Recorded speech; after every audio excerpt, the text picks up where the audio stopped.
Mahilig ka bang mag-alaga ng mga poultry animals sa inyong farm or sa inyong backyard?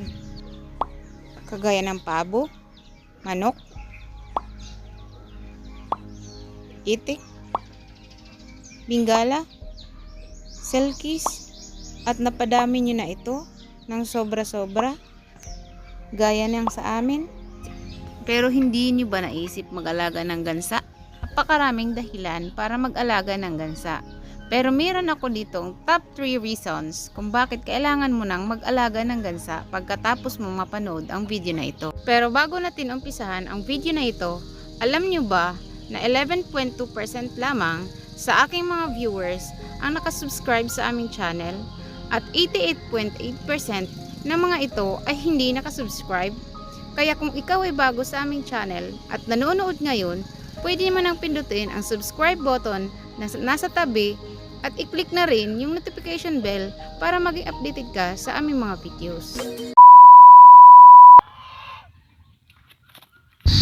Okay guys, pag-usapan na natin yung 3 reasons bakit kailangan nating mag-alaga ng gansa sa ating yard o kaya sa ating farm.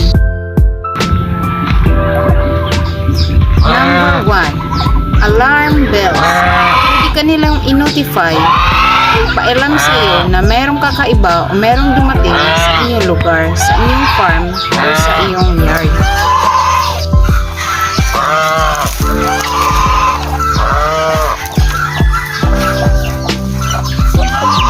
Ang gansa kasi ay may malakas na tunog na maaaring magpa-alarma sa iyo kapag may dumating na kakaiba sa inyong lugar. Pwede din nilang i-dominate ang mga hayop na maaaring umatake sa inyong iba pang alaga sa farm.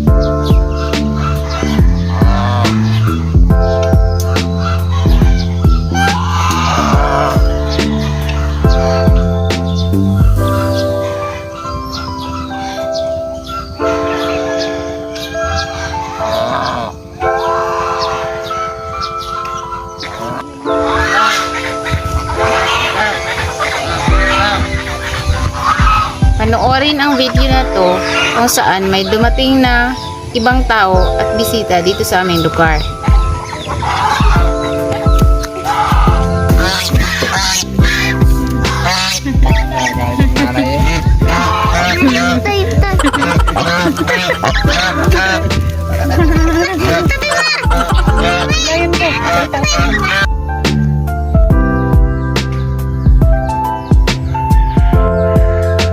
My top 2 is withers.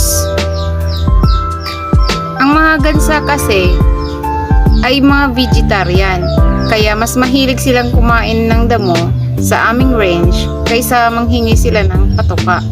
Actually guys, itong halos 1/4 na bakuran dito sa aming farm ay hindi pa kami nakakapaglinis o nakakapagtabas ng mga damo dyan, dahil ang kumakain lang dyan ay ang aming mga alagang hayop gaya ng gansa, manok at mga kambing.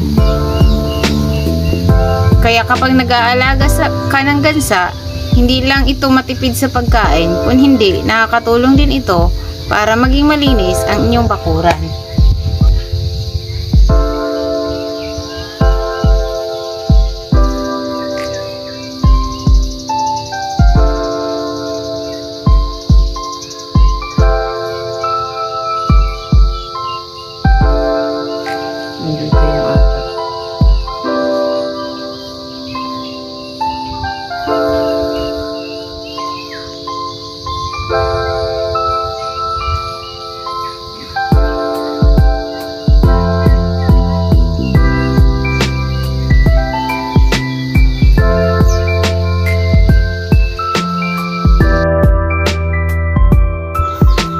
My top 3 is huge eggs.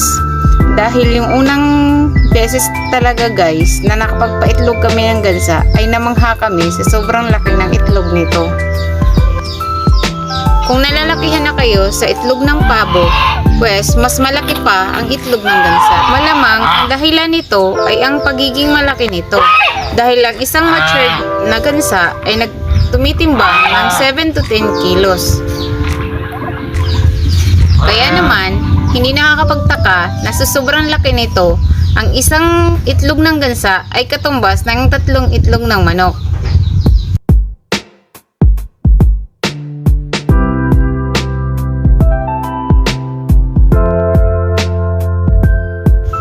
At dahil sa malaki nga ito, kapag ginawa mo itong omelet, ang isang itlog ay kasya na sa 3 tao.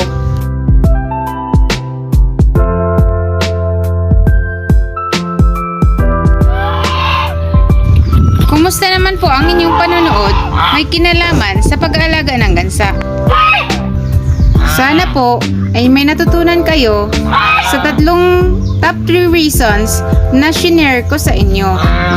At sana, pagkatapos man ninyong manood sa video na ito, makakapag-decide na kayo kung mag-aalaga ba kayo ng gansa o hindi.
Ng aking pag-aalaga ng gansa. Actually sa internet, pag i-browse ninyo sa internet, may pang rason para mag-alaga ka ng gansa.